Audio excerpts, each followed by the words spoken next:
Yo, Director Raso nagbabalik para sa Jersey Hustle dito sa DLMT. Tuot kong kamiseta, DLMT gawang obra, inireseta, borda ng sastre, paaraneta. Tinayan, sinugalan, sinagad, pinuhunanan, kalupitan, kahusayan, pinambayad ko sa larangan. Yon, panibagong video, panibagong jersey ipe-flex dito sa Jersey Hustle. Merong umorder sa atin doon sa Navotas branch, sa flagship store dyan sa Tangos, dyan. Shoutout sa lahat ng mga tiga-Tangos, sa mga sumusuporta dyan. At ito, may order doon. Tingnan natin itong team processing. Shoutout sa inyo mga sir. Ito na yung jersey nyo. Dideliver na namin dyan sa Tangos branch. At syempre, kunin nyo na. Yan. So, bago yan, ay meron akong isasabihin sa inyo. So mga sir, baka namang problema kayo sa pagtubos ng yung jersey, no? Sakali naman, meron kayong debit card at credit card, ay tumatanggap na po kami dito sa HQ ng cashless payment. Pwedeng credit card, pwede nyo gawing installment itong pinagawa nyong jersey. Yun nga lang, meron ng percentage. So, usapan na lang dito sa HQ kung magkano yung maging percentage. Exclusive nga lang pala yan dito muna sa HQ. Yan. At ito na, pakita na natin yung jersey nila. So, ang malapit dito guys, no? Meron silang patches dito. Yan, yung patches andito. Then, ang malapit pa din sa isa ay may bulsa. May bulsa. Yan. Siyempre, ginamitan natin ng cord na maganda. At aglet na naka-print ay DLMT Sportswear. Mga brand dyan sa atin. So, yan ang colorway nila. Blue, mint green, saka white ang colorway. Yan ang short nila.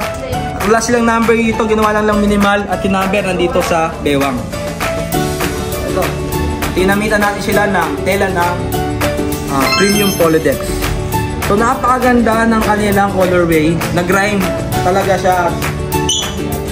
Blend sa kulay. Yan, ng colorway nila. So ito ang team processing. Premium ribbings.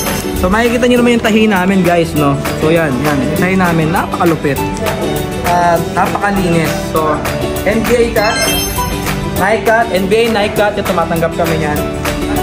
Yan. So yan, tingnan guys, ito pa siya, pakita ko sa kanila to. Yan. So hindi kami natatakot na i-close up ng mga jersey namin kasi alam nyo naman kung paano kami tumira or paano kami gumawa ng jersey dito sa DLMT. Kaya sobrang daming nagtitiwala dito. Maraming salamat sa inyo mga sir. Hindi namin kayo bibigoyin sa bawat release namin ng jersey. Isikapin namin maging 100% quality sa mga jersey ibibigay namin sa inyo. So yan. So, mga nasa 30 o 40 sets itong pinagawa nila. Maraming salamat sa inyo mga sir. At sa mga gusto na magpagawa ng jersey dito sa DLMT, pwede na po kayo message sa amin sa aming mga social media accounts dito sa page at yan sa aming mga branch sa Quezon City, sa Manila, sa Tagaytay, sa Malabon at sa Navotas. Yan, pwede kayong mag-inquire dyan at pumunta sa aming at bumisita sa aming mga store. At kung gusto niyo naman maging updated sa mga bagong designs at maging update kayo sa mga pina-upload namin mga video, ay i-like at i-follow nyo kami dito sa aming mga social media accounts, sa YouTube, dito sa page, para maging lagi kayong updated dito sa DLMT Sportswear. So bago natin tapusin itong video na to, available din itong jersey na to sa mga stores natin. Classic na Lakers, number 6. Ang number 6 ay walang iba kundi si James. Ginamitan natin ito ng armband. Yan, ginamitan ng malupitang armband. Yan. So malupit. Pwedeng pamporma na jersey. Yan. So, let's go. Muntage natin to, Arden.